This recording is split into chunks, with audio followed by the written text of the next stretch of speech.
माजी मुख्यमंत्री अशोक चव्हाण यांना मोठा धक्का बसला आहे।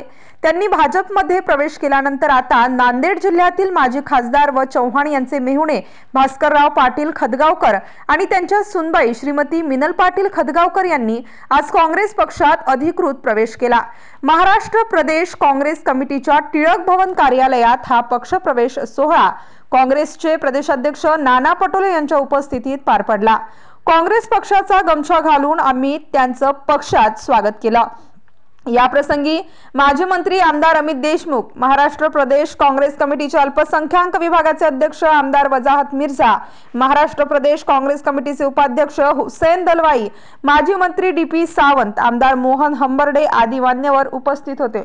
खदगावकर बरोबर माजी आमदार ओमप्रकाश पोकर्णा यांनी काँग्रेसमध्ये प्रवेश केला। या पक्षप्रवेश सोहळा प्रसंगी नाना पटोले म्हणाले की खदगावकर यांच्या प्रवेशाने काँग्रेसला बळ मिळेल।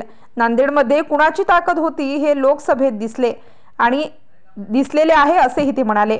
नाशिक स्टार न्यूज साठी प्रतिनिधी गणेश लहामटे।